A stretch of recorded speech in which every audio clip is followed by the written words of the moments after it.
Assalamualaikum warahmatullahi wabarakatuh. Alhamdulillahirrabbilalamin wa bihi nasta'in ala umuri dunya waddin wassalatu wassalamu ala asyrafil anbiya'i wal mursalin wa ala alihi wa sahbihi ajma'in amma ba'd. Rabbi shrah li sadari wa yassir li amri wahlul 'uqdatam min lisani yafqahu qawli amin amin ya rabbal alamin.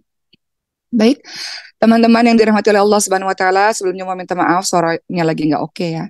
Tapi mudah-mudahan masih bisa dipahami oleh teman-teman semua.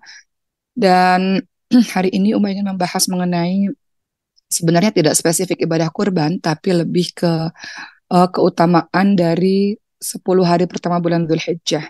Sekarang ini sudah tanggal 7 Juni ya, teman-teman semua. Kalau dari Kementerian Agama, 1 Dzulhijjah 1445 Hijriah itu bertepatan pada hari Sabtu 8 Juni 2024. Jadi berarti besok ya. Udah mulai masuk bulan haji nih teman-teman semua. Artinya sudah mulai ada ibadah-ibadah yang harus kita persiapkan, yang harus kita lakukan untuk tidak kehilangan keutamaan dari 10 hari pertama di bulan Dzulhijjah. Karena keutamaannya itu banyak sekali dibandingkan dengan hari-hari yang lain. Rasulullah Shallallahu Alaihi Wasallam bersaksi pada 10 hari pertama di bulan Dzulhijjah yang dimulai besok itu di tahun 2024 tanggal 8 Juni itu hari-hari yang paling utama di dunia, sehingga Rasulullah Shallallahu Alaihi Wasallam itu banyak atau sering atau selalu memperbanyak amalan soleh pada hari-hari tersebut. Semua amalan-amalan yang kita lakukan di 10 hari pertama di bulan Dzulhijjah itu lebih dicintai oleh Allah dibandingkan dengan amalan-amalan soleh yang dikerjakan pada selain hari-hari itu. Jadi ini menunjukkan dahsyatnya keutamaan dari 10 hari pertama di bulan Dzulhijjah. Mari kita lihat teman-teman semua, Rasulullah SAW bersabda, tidak ada hari di mana suatu amal soleh lebih dicintai Allah melebihi amal soleh yang dilakukan pada hari-hari ini. Apa itu yang dimaksud oleh Rasulullah? Yaitu 10 hari pertama bulan Dzulhijjah. Maka sahabat-sahabat Rasul bertanya, ya Rasulullah, termasuk lebih utama 10 hari di amalan soleh di 10 hari pertama bulan Dzulhijjah dibandingkan dengan jihad di jalan Allah? Maka Rasulullah Shallallahu Alaihi Wasallam bersabda, apa kata Rasulullah, termasuk lebih utama dibanding jihad di jalan Allah, kecuali orang yang keluar dengan jiwa dan hartanya di medan jihad dan tidak ada satupun yang kembali alias mati syahid. Jadi dahsyatnya amalan-amalan soleh di 10 hari bulan Dzulhijjah. 10 hari pertama bulan Dzulhijjah. Baik, kalau begitu kita mesti tahu dulu, memangnya keutamaan 10 hari pertama bulan Dzulhijjah itu apa sih? Sebenarnya Uma yakin ya, untuk teman-teman kita semua mungkin udah tahu, kita sering ulang-ulang, hanya saja kita lupa. Jadi tiap tahun kita ingatkan lagi beberapa hari sebelum bulan 10 hari bulan Dzulhijjah supaya kita bersemangat dalam memaksimalkan amal soleh kita. Keutamaan di 10 hari pertama bulan Dzulhijjah, pertama, Allah itu bersumpah dengan 10 hari tersebut. Dalam surah Al-Fajr, Allah Subhanahu wa taala berfirman, "A'udzubillahi minasyaitonir rajim wal fajr wa layalin 'ashr." Ya kan, kata Allah apa? Demi fajar, demi malam yang 10. Yang dimaksud dengan malam 10 itu apa? Yang dimaksud dengan malam yang 10 di surah Al-Fajr ini adalah 10 hari pertama di bulan Dzulhijjah. Itu yang dikatakan oleh Ibnu Abbas dan lain-lainnya. Jadi saking khususnya hari ini disebutkan salah satunya di surah Al-Fajr. Kedua, apa keutamaan dari 10 hari pertama di bulan Dzulhijjah? 10 hari ini teman-teman semua, ini termasuk hari-hari yang ditentukan oleh Allah Subhanahu wa taala, yang di dalamnya Allah minta kita untuk banyak bertasbih, Allah minta kita banyak bertahlil dan bertahmid. Teman-teman lihat dalam surah Al-Hajj ayat ke-28. Allah Subhanahu wa taala berfirman, "A'udzubillahi minasyaitonir rajim. Wa yadhkuru smallahi fi ayyamin ma'lumat 'ala ma razaqahum min bahimatil an'am." Allah Subhanahu wa taala berfirman dalam surah Al-Hajj ayat 28, dan agar mereka menyebut nama Allah pada beberapa hari yang telah ditentukan atas rezeki yang Allah berikan kepada mereka berupa hewan-hewan ternak. Jadi Allah meminta agar mereka menyebut nama-nama Allah pada hari yang telah ditentukan itu. Maknanya adalah hari-hari yang ditentukan itu yaitu 10 hari pertama di bulan Dzulhijjah. Allah minta kita untuk banyak menyebut namanya. Berarti Allah minta kita di 10 hari pertama bulan Dzulhijjah banyak bertasbih, banyak bertahlil, banyak bertahmid pada Allah Subhanahu wa taala. Kemudian teman-teman semua, apalagi Di antara keutamaan 10 hari pertama di bulan Dzulhijjah, yang ketiga adalah seperti yang tadi sudah disebutkan ya dalam hadis Rasulullah SAW bersaksi 10 hari pertama di bulan Dzulhijjah ini hari yang paling utama di dunia, hari-hari yang paling utama di dunia. Kata Rasulullah, hari-hari yang paling pertama di dunia ini yaitu hari 10, yaitu 10 hari pertama bulan Dzulhijjah. Dikatakan kepada beliau termasuk lebih utama dari jihad. Tadi kita sudah bahas ya, kata Rasulullah termasuk lebih utama dari jihad di jalan Allah. Kecuali orang yang berangkat jihad terus mati di medan perang, nah itu baru lebih utama. Tapi lebih utama adalah dibandingkan dengan jihad ya adalah uh, 10 hari pertama bulan Dzulhijjah untuk beramal saleh. Yang keempat, apa sih keutamaan 10 hari pertama bulan Dzulhijjah? Di dalamnya ada Arafah.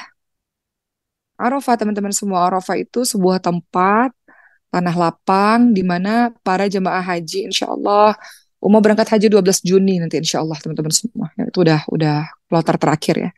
12 Juni mau berangkat berarti sampai sana tuh tanggal 5 Dzulhijjah. Ya, sampai sana mungkin tanggal 6 Dzulhijjah. Nanti baru udah siap-siap menuju ke melakukan rangkaian ibadah haji. Nah, keutamaan 10 hari pertama bulan Dzulhijjah itu di dalamnya ada hari Arafah. Itu merupakan hari terbaik dan para ibadah haji tidak sah kalau mereka tidak wukuf di Arafah. Kalau kita tahu ada kalimat al-hajju Arafah. Haji itu wukuf di Arafah. Teman-teman tahu bahkan orang-orang yang sakit, Ibu Uma kan sakit 1 tahun yang lalu serangan jantung ya kan. Bahkan hajinya nggak sah kalau nggak di Arafah itu.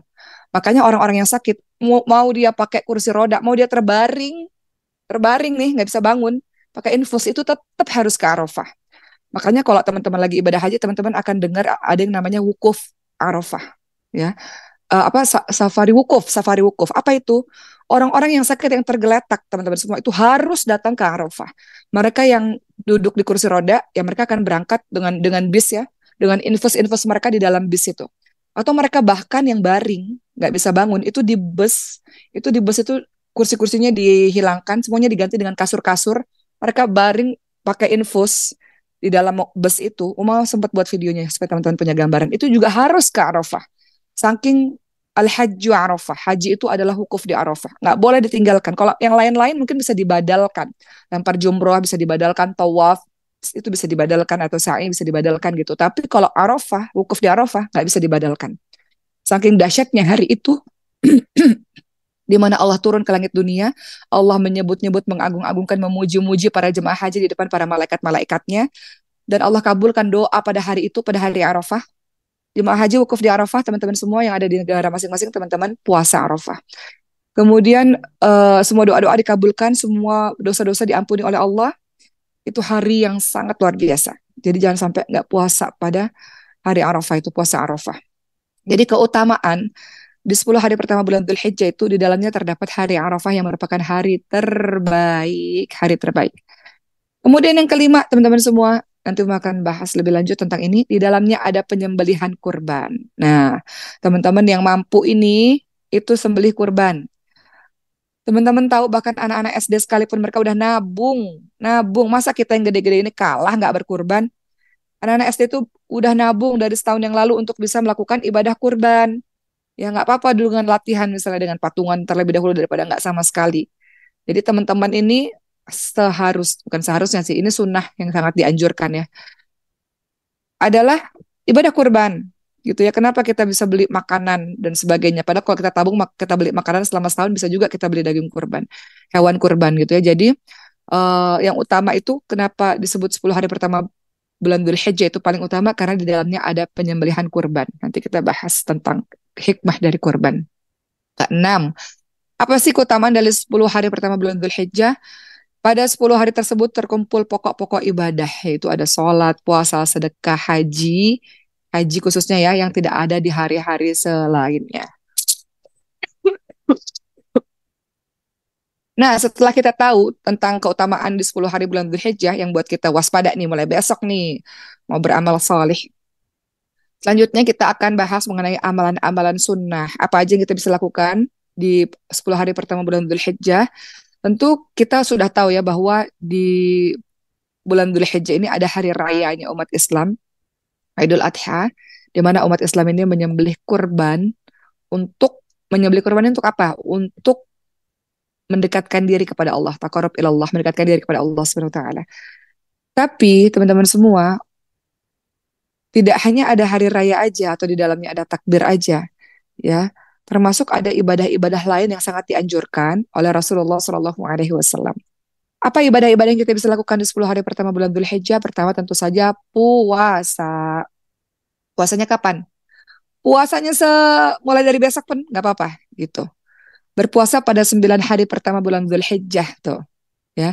Jadi ada memang puasa Arafah tanggal 9 Dzulhijjah, tapi kalau mau mengambil keutamaan 10 hari pertama bulan Dzulhijjah, jadi puasanya mulai dari hari pertama bulan Dzulhijjah. Mulai dari awal bulan Dzulhijjah. Ternyata itu amalan yang telah disunahkan oleh Rasulullah SAW, ya, bahwa Rasulullah SAW itu beliau berpuasa di 9 hari pertama bulan Dzulhijjah. Diriwayatkan dari sebagian istri Nabi, mereka berkata Rasulullah SAW biasa berpuasa pada 9 hari pertama bulan Dzulhijjah, hari Asyura, 3 hari pada setiap bulan, dan hari Senin pertama awal bulan setiap, dan hari Kamis juga. Senin dan Kamis maksudnya. Ya, jadi hadis ini menunjukkan, menganjurkan kita berpuasa pada tanggal 1 sampai 9 Dzulhijjah. Ini pendapat jumhur ulama, atau perbanyak puasa, atau puasa 1 sampai 9 Dzulhijjah itu utama. Karena tadi kan kita tahu bahwa 10 hari pertama itu hari yang paling utama. Begitu ya teman-teman semua. Kedua, selain tanggal 1 sampai 9 Dzulhijjah, ada juga puasa namanya puasa Arafah. Puasa Arafah ini tanggal 9 Dzulhijjah saja. Puasa pada Arafah ini tanggal 9 Dzulhijjah, kata Rasulullah, aku berharap kepada Allah, dia akan menghapuskan dosa 1 tahun sebelumnya dan dosa 1 tahun setelahnya. Diampuni dosanya 2 tahun, gitu ya. Kalau mau tambah puasa, puasa sebelumnya Tarwiyah tanggal 8 Dzulhijjah. Kalau mau lebih bagus lagi, puasa dari tanggal 1 sampai 9 Dzulhijjah. Gitu ya. Jadi keutamaan puasa Arafah adalah puasa yang bisa menghapuskan dosa 2 tahun, setahun yang lalu dan setahun yang akan datang. Kenapa disebut puasa Arafah? Karena pada saat teman-teman sedang berpuasa, orang-orang yang sedang melaksanakan ibadah haji berkumpul di Arafah dan melakukan berbagai macam amalan-amal soleh. Mereka menangis, mereka merintih, mereka mengangkat tangan mereka tinggi-tinggi ya ke langit itu untuk meminta Allah Subhanahu wa taala mengabulkan doa-doa mereka. Jadi puasa yang sedang teman-teman lakukan bertepatan dengan wukufnya para ibadah haji di Arafah. Ya, di mana tadi mau katakan bahwa di Arafah ini dosa-dosa semua orang diampuni oleh Allah Subhanahu wa taala. Ya, apa kata Rasulullah? Salat 5 waktu dari satu salat ke salat yang berikutnya, salat Jumat ke Jumat berikutnya, Ramadan ke Ramadan berikutnya, itu menghapus dosa-dosa di antara keduanya selama menjauhi dosa-dosa besar. Jadi dosa-dosa yang dihapuskan itu dosa-dosa kecil. Adapun kalau dosa-dosa mau dihapuskan, dosa-dosa besar, bertobat tobatan nasuha. Apa itu tobatan nasuha? Berhenti dari maksiat, menyesal, melakukan kebaikan-kebaikan untuk menutupi kesalahan yang kemarin. Itu tobatan nasuha. Ketiga, ibadah apa lagi yang disunahkan teman-teman semua di 10 hari pertama bulan Dzulhijjah? Takbiran, bertakbir ya. Apa kata Rasulullah? Tidaklah ada hari-hari yang amal soleh lebih dicintai oleh Allah pada hari pertama bulan Dzulhijjah, maka hendaklah kalian tadi bertasbih, bertahlil, bertakbir ya, bertahmid gitu. Dan disyariatkan juga teman-teman semua bertakbir setelah sholat subuh pada hari Arafah sampai hari akhir, sampai akhir hari tasyrik gitu. Dengan takbir apa? Allahu Akbar, Allahu Akbar, Allahu Akbar. La ilaha illallah, wallahu akbar. Allahu Akbar walillahil hamd. Nah, itu ya. Jadi disyariatkan juga bertakbir setelah sholat subuh dari hari Arafah sampai akhir hari tasyrik untuk bertakbir. Jadi kalau di Mekah itu juga begitu ya, maksudnya takbir gitu. Sama lah teman-teman di Indonesia. Jadi takbirannya bukan hanya pas hari raya aja, bertakbir setelah sholat subuh pada hari Arafah sampai akhir hari tasyrik tuh. Jadi nanti kalau di Maskal Hufat diputar tuh sound systemnya ya untuk takbiran terus-menerus sampai akhir hari tasyrik kalau bisa. Oke. Keempat, apalagi ibadah-ibadah yang kita bisa lakukan di 10 hari pertama bulan Dzulhijjah, perbanyak amal salih, perbanyak ketaatan kepada Allah Subhanahu wa taala. Dengan apa? Salat-salat sunnahnya diperbanyak. Qobliyah, ba'diyah, duha. Kita juga sudah sempat ya bahas satu tema khusus tentang keutamaan salat duha untuk mengganti sedekah persendian kita nih yang jumlahnya 300 sekian setiap subuh harus disedekahkan, itu bisa lunas istilahnya, bisa disedekahkan dengan sholat duha 4 rakaat. Kemudian sholat taubat, hajat, apalagi sholat witir, sholat sunnah wudhu misalnya, dan sebagainya. Jadi dalam 10 hari pertama bulan Dzulhijjah, amalan-amalan yang disunahkan adalah memperbanyak amal soleh apapun itu. Sholat-sholat sunnah, kah, sodakoh, kah, apalagi mau berbakti sama orang tua, kah, menyambung tali silaturahmi, kah, mengunjungi orang sakit, kah, bertobat kepada Allah, perbanyak zikir kepada Allah, baca Quran, ngafalin Quran, gitu ya, amalan-amalan soleh lainnya. Ya, sedekah dianjurkan setiap hari. Nah, itu kalau bisa setiap hari lebih bagus tuh teman-teman semua. Kalau kita lihat dari Ibnu Abbas radhiyallahu anhu, beliau berkata, ada seorang sahabat namanya Sa'id bin Jubair. Jika memasuki 10 hari pertama bulan Dzulhijjah, dia sangat bersungguh-sungguh sampai-sampai dia hampir tidak mampu melakukannya. Artinya saking sungguh-sungguh semua amal soleh diambil semua sama beliau gitu. Sampai beliau hampir nggak bisa ngelakuinnya saking banyaknya amal soleh yang beliau lakukan. Jadi gasnya harus lebih kencang di 10 hari pertama bulan Dzulhijjah dibanding dengan hari-hari lainnya. Kelima, apa saja amalan soleh yang kita bisa lakukan di 10 hari pertama bulan Dzulhijjah? Tentu saja haji dan umrah. Haji dan umrah. Ayo teman-teman semua, untuk melengkapi rukun Islam kita, daftar haji aja dulu. Uma lihat berita ada anak yang haji reguler ya. Itu haji termuda umur 19 tahun katanya, karena udah nabung haji dari umur 8 tahun. Kalian kalau nggak daftar haji dari sekarang, mungkin berangkat 20 tahun lagi. Haji itu jihad fisabilillah dalam hal harta, dalam hal jiwa, dalam hal badan, karena capeknya luar biasa, jalan berkilo-kilo-kilometer teman-teman semua. Makanya haji itu baik di waktu muda. Jadi walaupun sekarang belum ada duitnya, paling nggak daftar haji dulu untuk menunjukkan kesungguhanmu ingin melengkapi rukun Islammu gitu ya. Jadi dalam 10 hari pertama bulan Dzulhijjah itu ibadah yang juga diutamakan adalah haji dan umrah. Teman-teman lihat dalam surah Ali Imran ayat 97. Apa kata Allah Subhanahu wa taala? A'udzubillahi minasyaitonir rajim. Walillahi 'alan nasi hajjul baiti man istata'a ilaihi sabila. Kewajiban bagi manusia kepada Allah yaitu berhaji ke Baitullah. Barang siapa yang memiliki kemampuan untuk melakukan perjalanan. Mampu dalam hal apa? Mampu dalam hal ekonomi, tentu saja finansial. Makanya nabung, tabungan tuh sekarang nggak cuma deposit aja atau nabung pendidikan, nabung kesehatan, tapi nabung haji. Gimana mungkin ada seorang muslim yang sampai hari ini nggak punya tabungan haji? Padahal haji itu melengkapi rukun Islam, teman-teman semua. Kita bisa beli macam-macam kalau kita nggak bisa nabung buat haji. Mampu dalam hal apa? Mampu dalam hal fisik. Ya Allah, haji itu lelah, capek banget teman-teman semua. Umar ingat banget 2017 Umar haji dalam keadaan hamil. Ibrahim tuh hamil 6 bulan. Hajinya tuh aduh jauh banget jalannya. Jadi dari tenda Umar lempar jumrah tuh 10 kilo baru jalan ke sana. Baliknya lagi 10 kilo, bayangin. Uma pada saat itu dalam keadaan hamil. Hamil itu ada yang namanya kontraksi. Kontraksi itu perut kita keras kayak batu. Batu, udah kayak batu gitu. Itu tandanya bisa aja tuh bayi bisa keluar tiba-tiba gitu. Tapi ya mungkin karena saking bahagianya haji, jadi nggak berasa perut Uma. Uma udah nggak bisa bedain mana kontraksi, mana enggak, teman-teman semua pada saat itu. Karena terlalu bahagia, lelahnya itu nggak berasa. Jadi kita tuh kalau terlalu bahagia dan fokus pada satu hal, lelah dan sakit itu nggak berasa, teman-teman semua. Nah itu yang Uma rasain ya. Tapi itu memang lelahnya luar biasa. Sampai hari ini aja Uma kalau mikir-mikir, kok bisa ya dulu kayak gitu. Dalam keadaan hamil, bisa jalan sejauh itu tuh baru lempar jumroh, belum yang lain-lain gitu.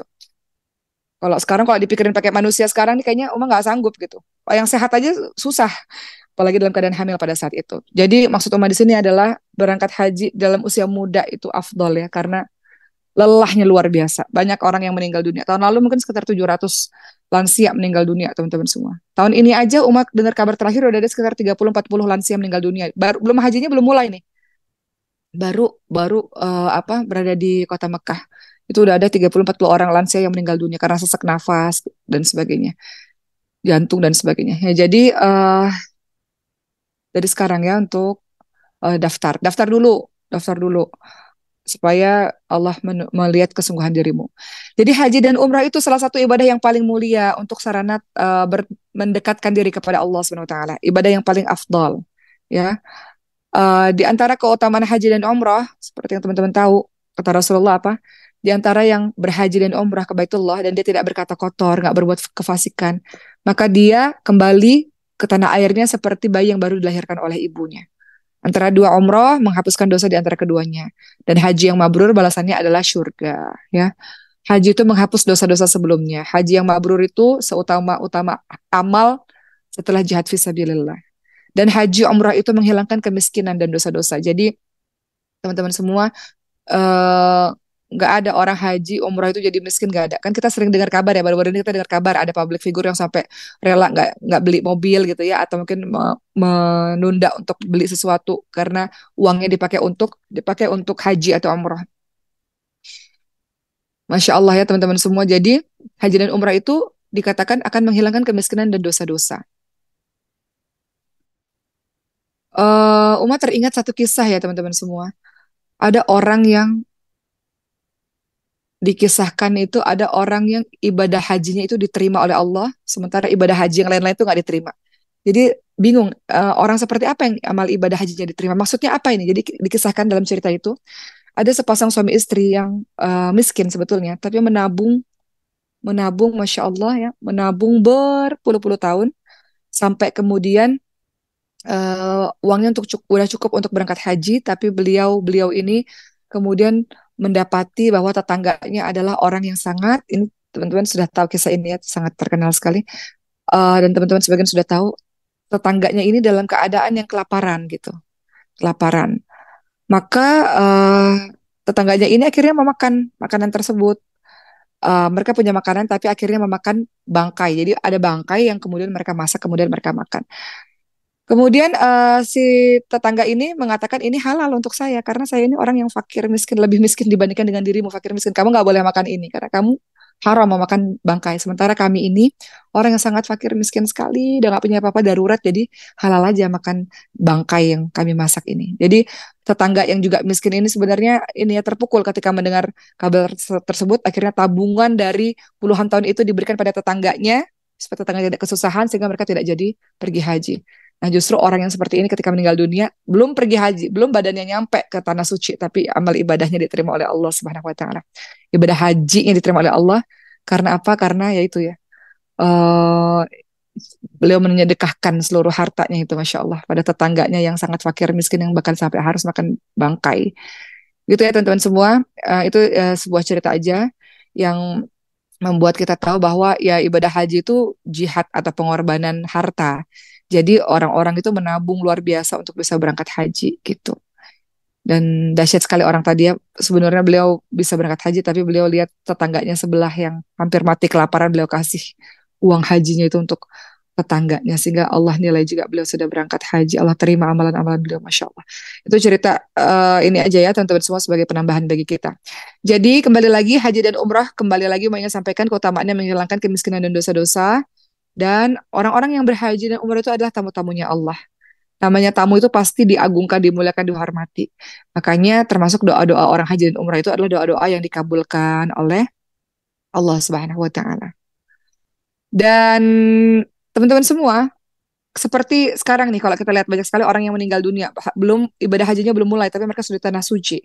Orang yang meninggal dunia ketika pergi melaksanakan haji dan umrah itu akan dicatat baginya pahala umrah sampai hari kiamat.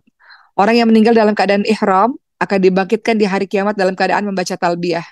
Banyak sekali orang-orang meninggal dalam keadaan ihram. Kalau teman-teman pergi haji, teman-teman akan lihat ini kan panas banget sekarang di Mekah ini 49 derajat teman-teman semua. Sebagian orang nggak dapat tenda, mungkin nggak dapat makan. Mereka masih pakai ihram mereka, tapi mereka meninggal dunia. Maka orang-orang ini kata Rasulullah akan dibangkitkan di hari kiamat dalam keadaan membaca talbiyah. Masya Allah. Berikut juga ada apa lagi ibadah-ibadah yang kita bisa lakukan di 10 hari pertama bulan Dzulhijjah, tentu saja ada hari raya Idul Adha ya, hari raya Idul Adha. Kita ini merayakan 2 hari raya ya teman-teman semua, hari raya Idul Adha dan hari raya Idul Fitri. Nah, hari raya Idul Adha ini di tempat-tempat lain khususnya di Mekah itu memang dahsyat ya. Sementara hari raya Idul Fitri itu lebih senyap. Kalau di Indonesia hari raya Idul Fitri yang lebih lebih rame gitu ya. Karena memang mungkin liburnya lebih panjang kalau di Indonesia. Jadi Rasulullah SAW ingatkan sesungguhnya Allah telah memberikan ganti kepada kalian 2 hari yang lebih baik. Jadi hari yang paling baik untuk umat Islam untuk dirayakan adalah hari raya Idul Fitri dan Idul Adha. Hari yang kita harus bergembira.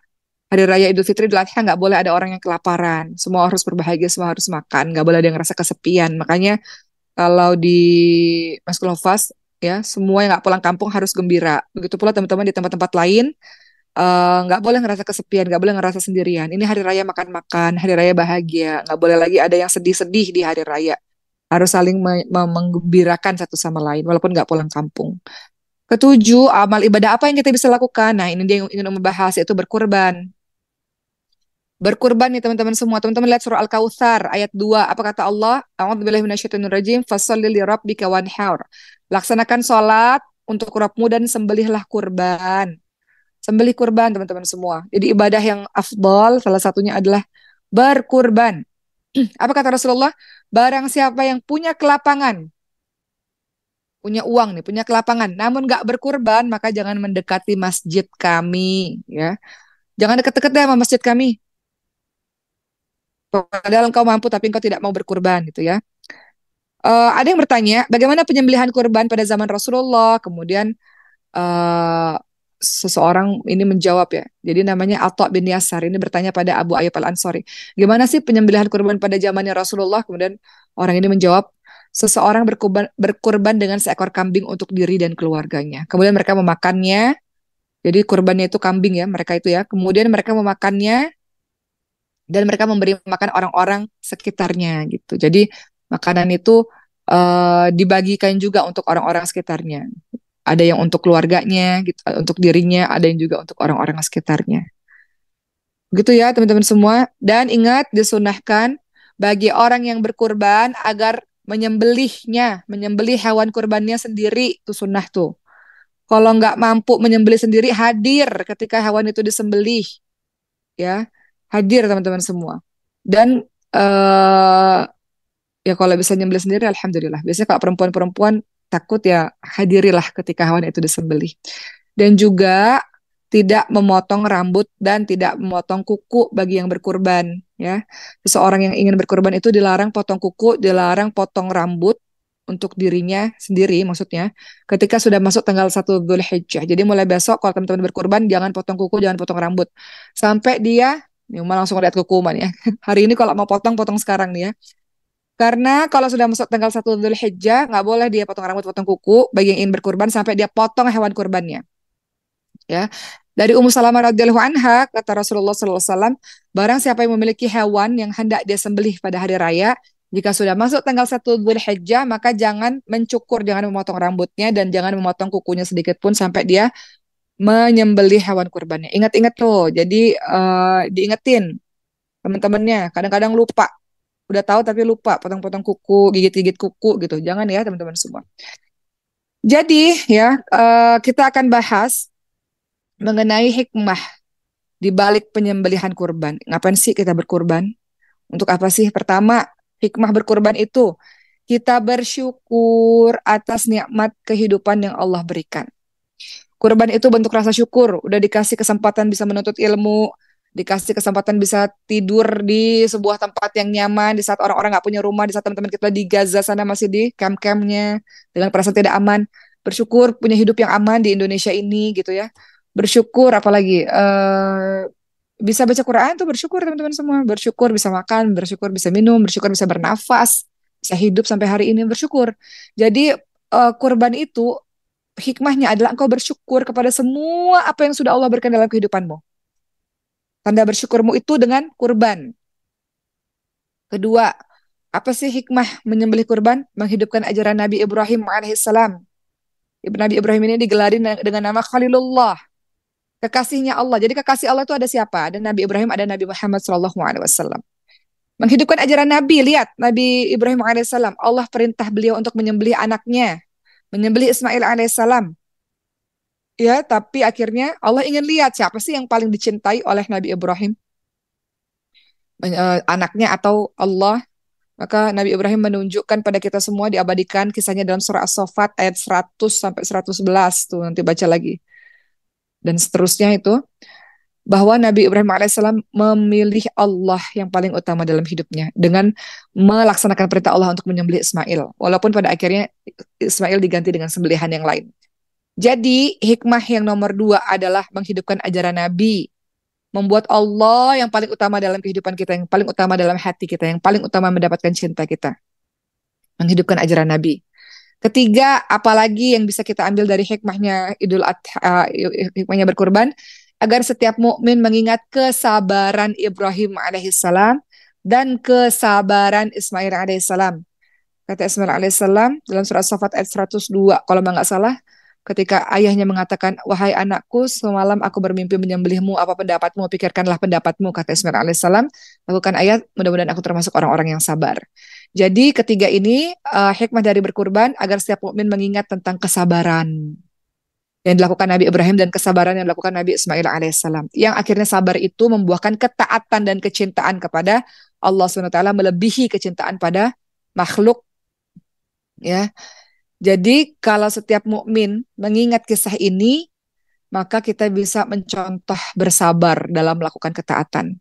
Dan seharusnya kita mendahulukan kecintaan Allah daripada kecintaan terhadap makhluk. Gitu. Itu hikmah dalam berkurban, Masya Allah ya. Berikutnya teman-teman semua, hikmah dalam berkurban adalah berbagi. Jadi berkurban itu tidak hanya hablum minallah, menunjukkan berkurban kita memberikan yang terbaik kepada Allah, bersyukurnya kita dalam rangka mendekatkan diri kepada Allah, dalam rangka mengingat uh, atau meneladani kehidupan Nabi Ibrahim dan Nabi Ismail, tapi juga hablum minan nas, yaitu kita berbagi kepada banyak orang yang nggak mungkin jarang makan daging. Jangankan orang di luar lah, anak-anak pesantren jarang makan daging kan, teman-teman semua kan. Jadi ketika ibadah kurban, tiap hari berbulan-bulan akhirnya bisa makan daging, alhamdulillah. Sama seperti orang-orang di luar sana gitu. Makan daging itu sebuah hal yang istimewa. Jadi ibadah kurban itu hablum minan nas, untuk membuat orang bisa makan dengan enak gitu ya, untuk berbagi kepada banyak orang. Begitulah teman-teman semua. Jadi engkau akan mendapatkan keikhlasan, ketakwaan dari sembelihan hewan kurbanmu itu. Menyembelih hewan kurban ini dalam bentuk pendekatan diri kepada Allah. Makanya seringkali ibadah kurban ini digandengkan dengan ibadah sholat. Tadi kan surah Al-Kautsar kan, washolli lirabbika wanhar, maka dirikan sholat dan berkurbanlah. Jadi ibadah ini digandengkan dengan sholat teman-teman semua. Ya, teman-teman lihat surah Al-An'am 162, itu ada kalimat inna salati wa nusuki wa mahyaya wa mamati lillahi rabbil alamin. Sesungguhnya salatku, nusukku, ya. Nusuk itu apa sih? Hidupku matiku hanya untuk Allah. Sebagian di antara tafsiran anusuk itu adalah sembelihan, teman-teman semua. Sembelihan ya. Jadi anusuk itu apa sih? Segala sesuatu yang mendekatkan diri kita kepada Allah Subhanahu wa taala. Namun biasanya tafsirannya beberapa di antaranya adalah untuk sembelihan. Nah, jadi yang ingin dicapai dalam ibadah kurban kita itu bukan dagingnya, bukan darahnya. Kalau teman-teman lihat surah Al-Hajj ayat 37, daging-daging unta dan darahnya itu sekali-kali tidak dapat mencapai keridhaan Allah, tapi ketakwaan kamulah yang dapat mencapainya. Jadi yang bukan yang dimaksud itu hanya menyembelihnya saja. Allah nggak mengharapkan dagingnya, Allah nggak mengharapkan darahnya. Allah maha kaya, Allah nggak butuh segala sesuatu. Ya, namun yang Allah harapkan dari kurban itu bukan dagingnya, bukan darahnya, namun yang Allah harapkan dari kurbanmu itu adalah keikhlasanmu dan selalu mengharap pahala dari Allah SWT. Jadi Allah mengharapkan apa? Keikhlasanmu, teman-teman semua. Oleh karena itu Allah katakan apa? Ketakwaan kamulah yang mencapai ridha-Nya Allah. Jadi bukan daging yang kita kasih sama Allah, bukan darah yang kita kasih sama Allah, tapi ketakwaanmu lah, keikhlasanmu lah yang yang mendapatkan ridha-Nya Allah Subhanahu wa taala. Jadi ini menjadi motivasi kita untuk berkorban ikhlas, ya, dan menjalankan sesuatu yang sesuatu yang memang dianjurkan oleh Allah dan Rasul-Nya. Begitu ya teman-teman semua. Jadi terakhir dari Umar, menyembelih hewan itu, kalau pendapat ulama itu wajib bagi orang yang mampu. Ya, beberapa ulama mengatakan wajib bagi yang mampu. Dalilnya tadi ya, fasholli lirabbika wanhar, Al-Kautsar ayat 2, dan sunnah. Sunnah bagi orang-orang yang sunnah muakkad, sunnah yang sangat dianjurkan. Pendapat berikutnya adalah sunnah muakkad, sunnah yang sangat dianjurkan. Beberapa ulama mengatakan wajib bagi yang mampu, beberapa ulama mengatakan sunnah muakkad, sunnah yang sangat dianjurkan. Begitu ya teman-teman semua. Wah, ingin menyampaikan keutamaan kurban, tapi hadisnya dhaif, tapi nggak ada masalah untuk membuat kita bersemangat. Ya, dari Aisyah, Nabi Muhammad SAW bersabda, tidaklah pada hari nahar ya, pada hari penyembelihan itu, pada hari raya Idul Adha itu, tidaklah pada hari nahar manusia beramal suatu amalan yang lebih dicintai oleh Allah daripada mengalirkan darah dari hewan kurban. Apa keutamaannya? Ia akan datang pada hari kiamat dengan tanduk, dengan kuku, dengan rambut hewan kurban itu. Dan sungguh darah tersebut akan sampai kepada ridha Allah sebelum tetesan darah tersebut jatuh ke bumi. Dan bersihkanlah jiwa kalian dengan hewan kurban. Ya, begitu ya teman-teman semua. Nih, ada lagi hadis lain ya. Rasulullah SAW bersabda ketika para sahabat bertanya, "Ya Rasulullah, apakah maksud dari hewan-hewan kurban seperti ini?" Kemudian kata Rasulullah, ini merupakan sunnah. Menyembelih ini sunnah dari ajaran Ibrahim alaihissalam. Lantas kami mendapatkan apa ya Rasulullah? Kata para sahabat. Kemudian Rasulullah menjawab, setiap rambut terdapat kebaikan. Bagaimana dengan bulu-bulu hewan-hewan ini ya Rasulullah? Kemudian para Rasulullah menjawab, dari setiap rambut dan bulu-bulunya terdapat satu kebaikan. Bayangin, kebaikannya banyak sekali. Begitu ya teman-teman semua. Jadi ringkasan ringkasan pada hari ini yang Umayyah sampaikan, rincian amalan di awal Dzulhijjah, di 10 hari pertama bulan Dzulhijjah pertama, apa tadi? Tanggal 1 sampai tanggal 9 Dzulhijjah, puasa sunnah awal Dzulhijjah. Ringkasan dari ceramah pada hari ini ya. Tanggal 1 sampai 9 Dzulhijjah, apa yang kalian lakukan? Puasa sunnah di awal Dzulhijjah. Perbanyak takbir mutlak. Artinya tidak dibatasi waktu dan tempat. Boleh kalian takbir di pasar, di jalan, di kendaraan, di rumah. Banyak takbir di mana-mana. Seperti takbiran pada hari raya itu perbanyak takbir. Tanggal 1 sampai 9 Dzulhijjah, puasa sunnah Dzulhijjah dan perbanyak takbir. Perbanyak amal-amal salih. Dilarang potong rambut dan kuku di awal Dzulhijjah sampai hewan kurban disembelih. 9 Dzulhijjah, apa ibadahnya? Puasa Arafah. Perbanyak doa di hari Arafah karena sebaik-baik doa adalah doa pada hari Arafah, ya.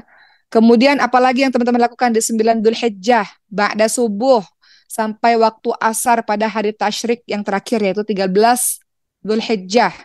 Apa itu? Perbanyak takbir muqayyad. Takbir muqayyad itu apa sih? Yaitu setelah sholat 5 waktu maupun sholat sunnah. Baiknya tetap mendahulukan zikir dulu dan sholat, ya, kemudian perbanyak takbir. Wanita diperintahkan juga untuk bertakbir agak lirih suaranya, sedangkan laki-laki diminta mengeraskan suaranya. 10 Dzulhijjah, apa yang kalian lakukan? Sholat Idul Adha, menyembelih kurban, dan tidak boleh puasa, tentu saja hari raya.